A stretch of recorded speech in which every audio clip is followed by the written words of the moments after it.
Last year, I launched a mobile app into the iOS and Android app stores. It's kind of a 60-day group challenge app, and it's time to transition it away from a group challenge app to a daily habit tracking application. I have a bunch of new designs inside of Figma, new design, new UI, new user flows, interactions, and functionality, and I need to get all of this into the hands of my developer so he can start working on it. But the problem is that static designs like this just don't show intent, they don't show purpose, they don't show functionality well. So what do I have to do? Traditionally, I'd have to create one of those really boring, really taxing screen-to-screen prototypes. And I'm gonna be honest, I just don't stinking wanna do it, ever. Because the juice just isn't worth the squeeze. So I would rather use a tool like Figma Make to actually get it as close to development as possible. So in this video, that's what I'm gonna do. I'm gonna walk you through how I'm starting to leverage Figma Make, not to create functioning apps, but to create really high fidelity prototypes that my developers can actually use, interact with, play with, so they understand the experience totally.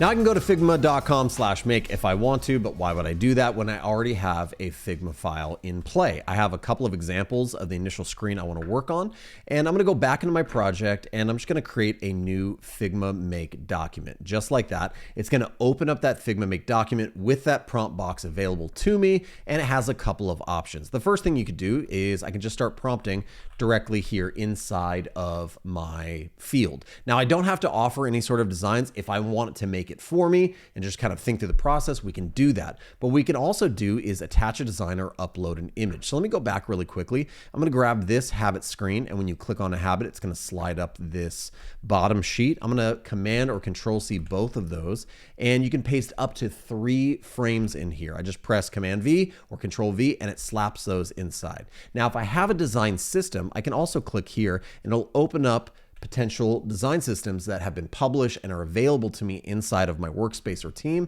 If I wanted to grab one of those, I can. We're gonna steer clear of the design systems for now. I just want to get this prototype up and running. So what we're gonna do is just go in here and we're gonna lay a prompt inside. So my prompt here just says, design a habit tracking app that allows users to create new habits and check off habits they've completed for the day. When a user clicks the habit, the bottom sheet slides up and allows them to log their details. I'm gonna go ahead and press go. I'm gonna let Figma Make run and do its thing. We'll come back once it's done. All right, Figma Make has created my project and it's done a pretty decent job. Let me turn on mobile mode so it feels much more like a mobile application. There was a couple little issues that it had, and it wasn't making the text white. And sometimes that can happen if you're using variables with dark mode and light mode. So we just had to make sure that it established that all the text is gonna be light text sitting on top of dark backgrounds and vice versa. It also had an issue with my bottom tab bar navigation. So I had to come in here and prompt it to make sure that that is a global component that has those 3 tabs. It popped those inside. Actually pretty cool. I never fed it any follow-on screens, but it initially injected some content into those tabs to make the app start to come to life, which is pretty nice. And then lastly, we're having a couple of issues with multi-step habits. When we have a single habit like this, it scrolls up, we're able to log that progress and it checked it on or off, which was pretty nice. But when we had something like eat healthy, which is 3 times a day, we had to just give it that extra little bit of prompt to make sure that it understands that we're logging progress and it's moving that progress bar up. But now it's functioning really, really good. We also didn't give it follow-up states for creating new habits. It took that initial prompt and it gave me a next step. If we wanted to create a test habit here and choose a color and, an icon, make sure that it's daily and how many times per day do we want to make it, great. And then we just create that habit and now it's adding that habit inside. Pretty cool. So it's working right off the bat, but there's a couple of things if I want to move forward that I always like to do in my workflow, starting with adding some guidelines in my Make project. To add your guidelines, I'm gonna head over to code view and you can see this is the code base that Figma Make is starting to build. We're looking at our app TSX file. That's the main view of everything. You can open up the styles, everything that's being imported, as well as all of the components. We have Figma components, UI components, and then we have all these custom components that are being built, like the bottom tab bar navigation. You could look at that code, and if you wanna tinker with the code, you can. But in each project, you should get a guidelines markdown file. Or if you don't get that, you can always ask Figma Make to create that for you. And when you open that up, it looks a little something like this. There's a series of markdown commands in here that just starts to define all of the different guidelines or restraints or constraints that I want this project to have. State management, bottom nav, colors, design system, so on and so forth. Now, what I like to do is load up your image of your interface inside of another tool like Claude or ChatGPT, and then tell it to make me a Figma Make project or guidelines file. And it's gone ahead and it's read the file, it's looking at the design, and it started to give me some decent guidelines to start working with. Things about the Habit app or general guidelines like prioritizing clarity, simplicity, and focus, layout structure, single column, section headers.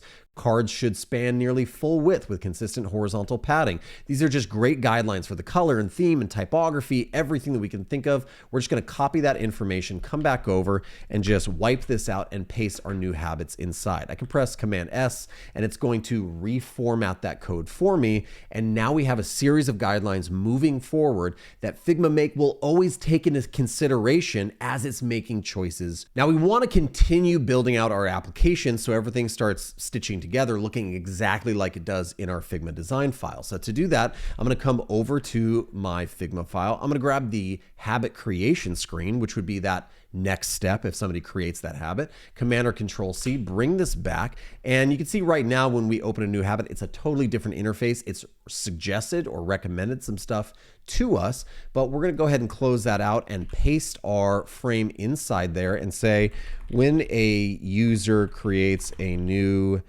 habit, use this design as the UI for creation. Currently, if I add some habits like I did and refresh my prototype, it's going to wipe all of those new entries away. So we could go about fixing this a couple of different ways. We could come down to the prompt here and say, make sure to store habits in local storage. We could do that.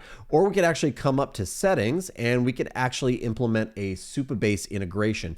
Now, Supabase is a fantastic integration that would allow us to do authentication and storage of data and user management. That might be a little bit overkill for an interactive prototype. So I would probably opt in for just saying, hey, make sure it stores habits in local storage and doing that instead. Okay, now it's working as we had expected. We can add a new habit here like clean room. We can choose a different icon to sit in there like that, change the color for it. That looks pretty good.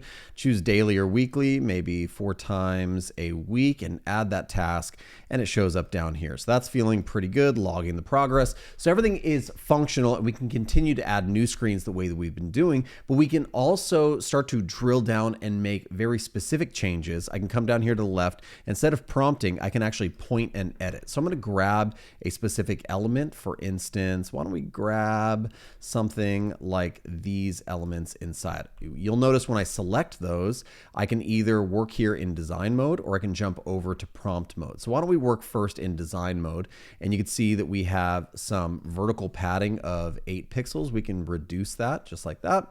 Maybe add a little bit of margin or a little bit more padding. That feels pretty good. We like it. We could change, things like border radius or color, or we can come over here and prompt directly into this spot. So for instance, we can say for days fully completed, show a blue check mark inside the circle. Start making that prompt, and now we've given it context. As Figma Make is working, it's going to be working exactly on that spot that we told it. So it says we need to see the weekday component, add the blue check mark. Perfect. They can see it. Now it's writing the app.tsx. And you'll see just like that, it has added our completed days in that styling, uncompleted days in this styling. Feels pretty good. This is light years ahead of creating a screen-to-screen prototype, but instead we have something fully functional. Now, if design changes are made here that we actually enjoy and prefer, we can actually grab the designs directly from here, come back into our design file, and we can paste those directly inside. We definitely didn't have these blue check marks as a component. I like that a lot. It's changed a few things. So you can continuously, for instance, if we like the challenges screen more than the current challenge screen that we had, why don't we copy that design, bring it back in here, and start to paste inside. And from a workflow perspective, you can start with a couple of screens, allow Figma Make